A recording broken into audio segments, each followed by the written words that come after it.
आंगन में रसोई। ये है राठी परिवार जो राजस्थान की भीलवाड़ा में रहता है।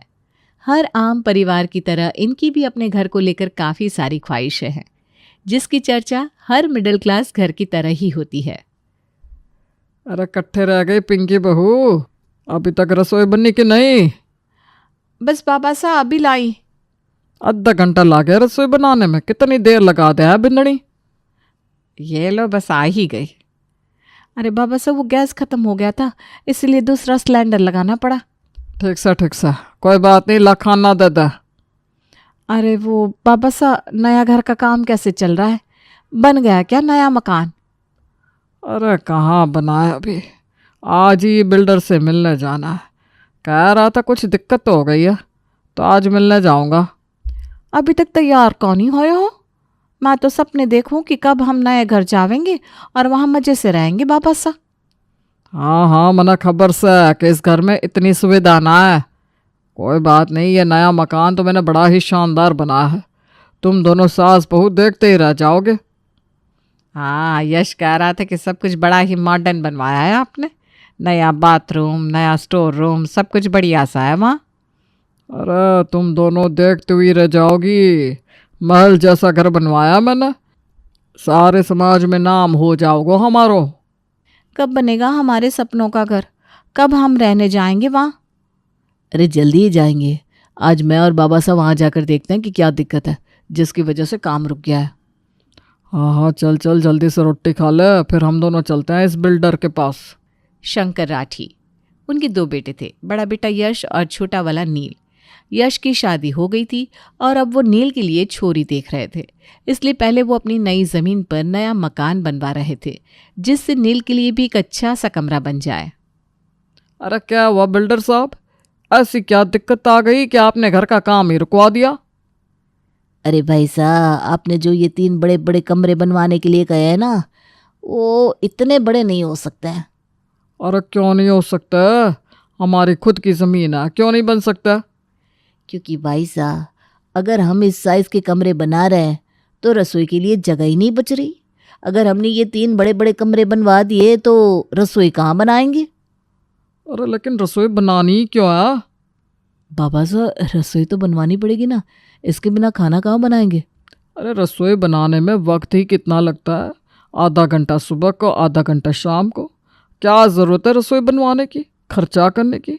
यहीं कहीं बना लेगी रसोई। आप मजाक अच्छा कर लेते हैं भाई साहब। अरे मैं कोई मजाक नहीं कर रहा हूँ, सच में कह रहा हूँ। कोई ज़रूरत ना है रसोई बनवाने की, ये बाहर आंगन है ना, वहीं बना लेवेंगे खाना। आप तो बस हमारे 3 बड़े बड़े कमरे बनाओ, अभी तो हमारे छोटे बेटे का ब्याह भी बाकी सा है। आप सच कह रहे हैं?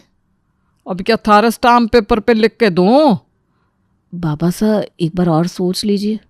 अरे बेटा, रसोई में 1 घंटे का काम होगा है लुगाइयों ने, इसकी कोई ज़रूरत ना है। मैं कह रहा हूँ ना, आप तो बस हमारा बड़ा सा आलीशान मकान बनाओ। ठीक से, फिर आपकी यही मर्जी है तो मैं वैसा ही बना दूँ। शंकर राठी के कहने पर बिल्डर ने उस बड़े से मकान में रसोई घर के लिए कोई जगह ही नहीं बनाई और एक बड़ा सा आलीशान सा मकान तैयार कर दिया। लेकिन इस बात की खबर अभी तक घर की लुगाइयों को नहीं थी। वो तो जब इस घर में आई तब उन्हें पता चला कि इस घर में रसोई घर तो है ही नहीं। कितना बड़ा सा आलीशान घर है ना मासा, मेरा कमरा तो मुझे बड़ा ही चोखा लगा।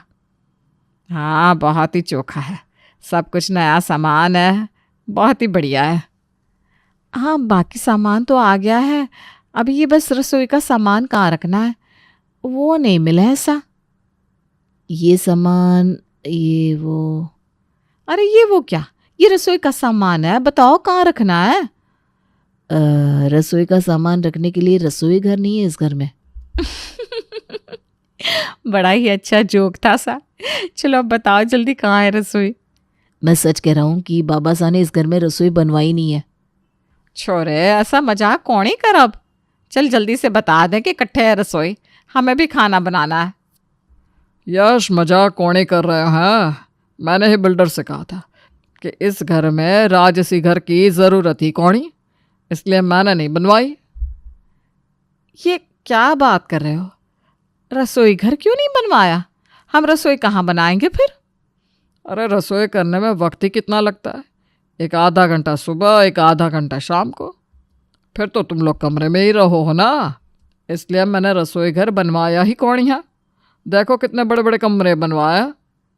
बाबा सा ऐसा कौन ही है कि रसोई में काम कौन ही होवे हैं? अब मैंने बहस कौन ही चाहिए, बाहर आंगन में बड़ी सी खुली जगह है, वहाँ ही रसोई बनाया करो, जो भी बनाना हो। शंकर के विचार से घर की औरतों का रसोई का काम इतना कोई महत्व नहीं रखता था, इसलिए उन्होंने रसोई बनवाई ही नहीं और आंगन में खुले में एक गैस रख दिया और बाकी सामान भी सरिता और पिंकी को वहीं रखना पड़ा। ये क्या बात हुई मासा, इतना बड़ा आलीशान मकान बनवाया है लेकिन रसोई हम बाहर आंगन में कर रहे हैं। इतनी ठंडी का मौसम है, हम कैसे सब कुछ काम करेंगे? अब तो अपने बाबा सा को तो जानती है, उनसे बहस में कोई जीत नहीं सकता। उन्होंने एक बार जो फैसला ले लिया उन्हें करके ही मानते हैं।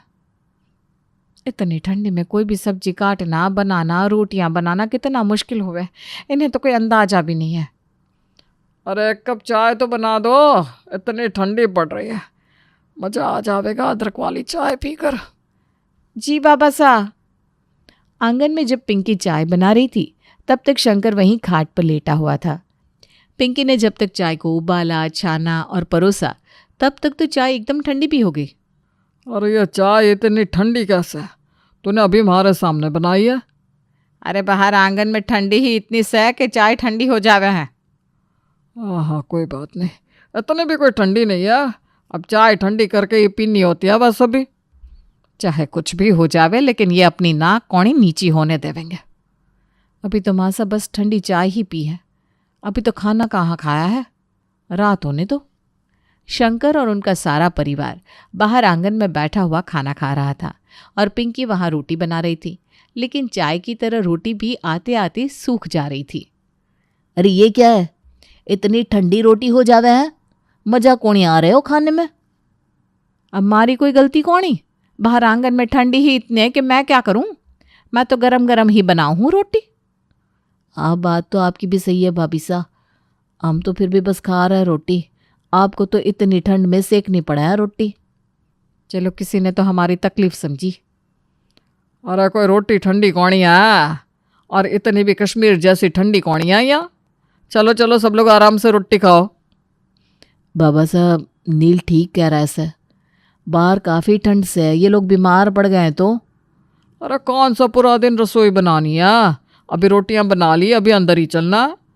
तुम लोग खामखा इतना सोच रहे हो। चल बहू एक रोटी और डाल दे हमारे लिए। जी बाबा साहब। शंकर की नज़र में रसोई का काम बहुत छोटा था, इसलिए उन्हें महत्व देना उन्हें बड़ी बात लग रही थी। लेकिन रसोई बनाने के अलावा भी ऐसी बहुत सी चीज़ें थी जो उनके आंगन की रसोई में हो रही थी। अरे माँ सा, कल ही तो मैंने इसमें मिर्ची पाउडर भर के रखा था, किधर गया?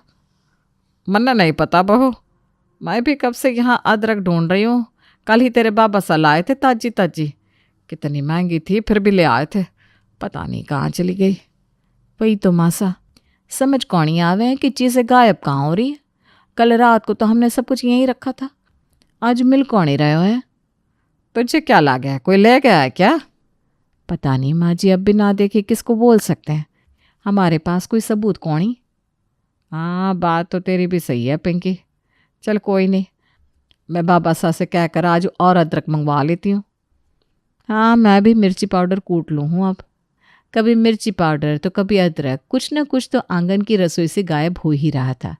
और आज तो हद ही हो गई थी कि आंगन की रसोई से भरा हुआ सिलेंडर ही गायब हो गया, जो पूरे 2000 का था। और ऐसे कैसे गायब हो गया? कल ही तो यश लाया था 2000 का। हम दोनों को भी समझ कौन ही आ रहा है कि ऐसे कैसे सिलेंडर गायब हो गया। हम कल रात को ही उसे गैस से लगा कर गए थे। अरे बाबा सा, यहाँ से तो कभी कोई मसाला, तो कभी कोई सब्जी, तो कभी कोई फल गायब होता ही रहा है। मने तो लागे हैं कि पड़ोसी हमारे आंगन की रसोई का फायदा उठाते हैं। लेकिन ऐसे किसी को देखे बिना हम उन्हें चोर तो नहीं कह सकते हैं। भाई साहब सही कह रहे हैं, हमने जब तक उन्हें देखा नहीं है तब तक कैसे कहे कि उन्होंने ही हमारे घर से सब कुछ चुराया है। आज से आंगन की रसोई में यश पहरा। क्या पहरा रात को?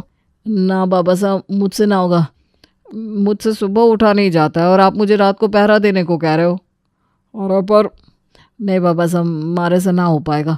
मैं तो सो जाऊंगा पहरा देते देते भी, फिर से चोरी हो जाएगी। पर नील, हमारा तो आपको पता ही है बाबा साहब, मैं सुबह स्कूल के लिए ना उठता था। इतनी गहरी नींद में सोऊं हो, हमारे से तो आप उम्मीद करो ही कौनी। फिर तो आपको ही देना पड़ेगा पहरा जी। हाँ हाँ कोई बात कौन है, मैं दे दूंगा पहरा, इसमें कौन सी बड़ी बात है। हाँ तो आज से ही शुरू हो जाओ बाबा साहब, लग जाओ काम पर। चलो हम तो चलते हैं सोने। हाँ हाँ जाओ जाओ, सब लोग आज आराम से सो जाओ, मैं हूँ यहाँ। ये लो कंबल, रात को यहाँ कड़ाके की ठंड पड़े हैं। हाँ रख दे। शंकर ने कह तो दिया था, लेकिन रात को उसकी आंख बार बार बंद हुए जा रही थी और रात की ठंड ने तो उसे मार ही दिया था। अरे मेरे हाथ तो सुन से पड़ गए। कहाँ इस झाड़ी की ठंड में मैंने ये पहरादारी का काम ले लिया। आंगन में खुले में तो और भी ज़्यादा ठंड लग रही है। थोड़ी देर कंबल ओढ़ कर बैठ जाता हूँ। शंकर थोड़ी देर कंबल ओढ़कर बैठा कि उसकी वहीं आंख लग गई, और जब उसकी आंख सुबह खुली तो कई सारी ताज़ी सब्जियां वहाँ से गायब थी। बाबा साहब, यहाँ से मशरूम थे, पनीर था, गाजर रखी थी, वो कहाँ गई? अरे यहीं कहीं होगी। आप तो रात को पहरा दे रहे थे ना, फिर ये सब गायब कैसे हो गया? अरे मैं दे तो रहा था पहरा, लेकिन पता नहीं मेरी आँख कैसे लग गई। हो गया सत्यानाश। इससे पहले कि सब लोग सब्जियों को ढूंढते, उससे पहले ही पड़ोसन नीलम वहाँ आ जाती है। राम राम भाई साहब, कैसे हैं आप सब? हम सब ठीक है। अब सुबह सुबह इधर आए हो, कोई काम था क्या? अरे काम कोई ना था, वो तो बस मैं आपको ये मशरूम और पनीर की सब्जी देने आई थी। मैंने आज ही बनाई है। मशरूम और पनीर की सब्जी? अब क्या है ना, मन ने सोचा कि मैं अकेले क्यों खाऊं, इसलिए आप सबके वास्ते भी ले आई। खाकर बताना कैसी बनी है। जी आंटी जी, मैंने कहा था ना, मैंने इस पर पूरा शक है। लेकिन माँ, बिना सबूत का हम कुछ नहीं कह सकते। हम कैसे कह दें कि ये हमारे पनीर और मशरूम है? अगर ये आंगन में रसोई ना होती तो ये कुछ ना ले पाती। अरे कोई बात ना है, ऐसा समझ लो कि हमने कुछ दान कर दिया है। पता नहीं इनका घमंड कब टूटेगा। जब सारी रसोई ही चोरी हो जाएगी तब अकल आवेगी इन्हें। शंकर मानने को तैयार ही नहीं था कि आंगन में रसोई होने से घर में कितनी सारी दिक्कतें आ रही है, लेकिन आज एक ऐसी व्यक्ति से उसकी मुलाकात होने वाली थी जिसके ताना कसने पर शायद शंकर के कान खड़े होने वाले थे। आइए आइए भाई साहब। अरे सरिता, कहाँ हो तुम? जी बस आई। ये भाई साहब हमारे नील को देखने आया है। जी जी, खम्मा घड़ी, आपका स्वागत है। भाई साहब, आपका घर तो बड़ा शानदार है सच में। लेकिन भाभी साहब, आप इतना बाहर से कहाँ आ रही थी? वो मैं और मासा आंगन की रसोई में थे, आपके लिए चाय नाश्ते की तैयारी कर रहे थे। आपकी रसोई आंगन में है? अरे भाभी साहब, रसोई बनाने में वक्त कितना लगे है, आधा से पौना घंटा, इसलिए मैंने रसोई पर खर्चा करा ही कौन है। लेकिन आपने बाथरूम तो बनवाया है। बाथरूम के बिना कैसे चल सके कोई? कैसी बात कर रहे हैं आप? लेकिन बाथरूम में तो केवल 5 मिनट ही लगे हैं। अब तो लोटा लेकर भी जा सको हो ना। भाई साहब माफ़ कीजिएगा, लेकिन रसोई घर में माँ अन्नपूर्णा वास करे हैं, और जो रसोई बनावे हैं वो अन्नपूर्णा का अवतार हुए हैं। आपने उनकी इज्जत ना करी है, उन्हें स्थान कौन ही दिया है, तो आपका ये आलीशान घर किसी काम का नहीं है। चलो, हमें ना देना अपनी बेटी का हाथ ऐसे घर में जहाँ लुगाइयों की और माँ अन्नपूर्णा की ही कदर कौनी। शंकर की आंखें सीताराम के कुछ लफ्ज़ों से खुल गई। उसे एहसास हुआ कि उससे कितनी बड़ी गलती हो गई है। उसने उसी वक्त बिल्डर को बुलवाया और एक सुंदर सी बड़ी रसोई बनवाई। पिंकी, सरिता, तुम दोनों इस रसोई का शगुन करोगी। मैंने माफ़ कर दो, मैंने एहसास ही नहीं किया कि तुम दोनों किस तरह आंगन में रसोई कर रही होगी। लेकिन अब से ये रसोई और तुम दोनों हमारे लिए सबसे ऊपर हो। ये लो, तुम दोनों के लिए चांदी का सिक्का। शंकर की तो आंखें खुल गई, लेकिन उस जैसे कई लोग होंगे जिन्हें अभी भी लगता होगा कि औरतों का काम इतना ज़रूरी नहीं है। अगर आपके पास भी ऐसे लोग हैं तो उन्हें ये कहानी ज़रूर दिखाइएगा।